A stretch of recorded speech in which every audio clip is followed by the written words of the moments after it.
আজকে আমি শেয়ার করছি চিড়ে আর আলু দিয়ে ইভিনিং স্ন্যাক্স। সন্ধ্যাবেলায় কিছু খেতে ইচ্ছা করলে এই স্ন্যাক্সের রেসিপিটা বানিয়ে নিতে পারেন। একদম সহজেই তৈরি হয়ে যাবে আর খেতেও অসাধারণ লাগে। না লাগবে ময়দা, না লাগবে কর্নফ্লোর। নমস্কার বন্ধুরা, আজকে আমার ইউনিক কিচেন চ্যানেলে সবাইকে স্বাগত জানিয়ে রেসিপিটা শুরু করছি। এই স্ন্যাক্সটা বানানোর জন্য আমি একটা প্রেশার কুকার নিয়েছি। এখানে আমি দুটো আলু কেটে দিয়ে দিলাম আর একটা ভুট্টা দিয়ে দিচ্ছি। তো ভুট্টা পুরোটা লাগবে না, আমি অর্ধেকটাই দেবো। তো আলু আর ভুট্টাটা আমি প্রেশার কুকারে সেদ্ধ করতে বসিয়ে দিচ্ছি। তো ভুট্টাটা আপনারা চাইলে নাও দিতে পারেন, তবে দিলে খেতে ভালো লাগবে। আর এখানে একটা বাটিতে আমি 1 কাপ চিড়ে নিয়ে নিলাম। এটা পাতলা চিড়ে, এই চিড়েটা খুব সহজেই ভিজে যায়। আর এখানে আমি একটু জল দিয়ে 2 মিনিটের জন্য ভিজিয়ে রেখেছিলাম।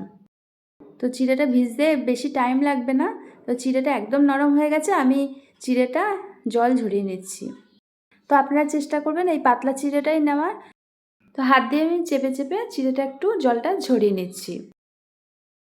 চিড়ের জলটা ঝরে গেছে। এবার আমি একটা বাটিতে চিড়েটা নিয়ে নিলাম। এর মধ্যে আমি দিয়ে দিচ্ছি 2 চামচ বেসন। আর যে ভুট্টাটা সেদ্ধ করেছিলাম অর্ধেক ভুট্টাটা আমি দিয়ে দিচ্ছি। আর দিয়ে দিচ্ছি ধনেপাতা, পেঁয়াজ কুচি, ক্যাপসিকাম কুচি, গাজর গ্রেট করে রেখেছিলাম, গাজরটা দিয়ে দিলাম। আর আলু দুটো সেদ্ধ আমি গ্রেট করে দিয়ে দিলাম। আর 2টো কাঁচা লঙ্কা দিয়ে দিলাম। তো এগুলোকে আমি একটা বড় বাটির মধ্যে নিয়ে নিচ্ছি। আমি বাটিটা খুব ছোট হয়ে গেছিলো, তো মাখতে অসুবিধা হবে।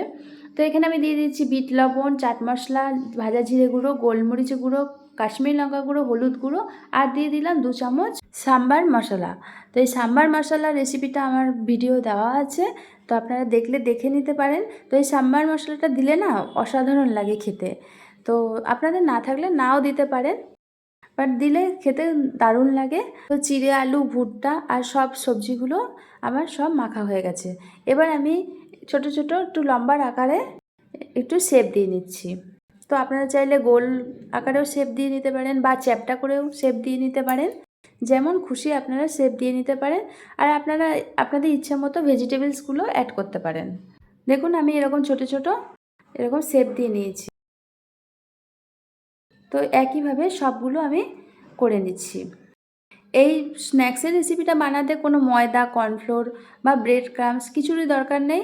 তো এমনি ক্রিস্পি হয়, খুব সুন্দর খেতে হয়। তো স্ন্যাক্সগুলো আমার শেপ দেওয়া হয়ে গেছে। এবার আমি ভেজে নিচ্ছি। এখানে একটা কড়াইতে রিফাইন অয়েল দিয়েছিলাম, আর তেলটা খুব ভালো করে গরম করে নেবেন।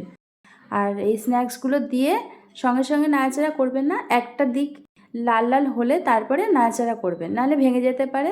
তবে এই কাটলেটগুলো ডিপ ফ্রাই করছি, আপনারা চাইলে শ্যালো ফ্রাইও করে নিতে পারেন। স্ন্যাক্সগুলো মিডিয়াম টু হাই ফ্লেমে ভেজে নেবেন, লো ফ্লেমে ভাজবেন না, তাহলে কিন্তু নরম হয়ে যাবে।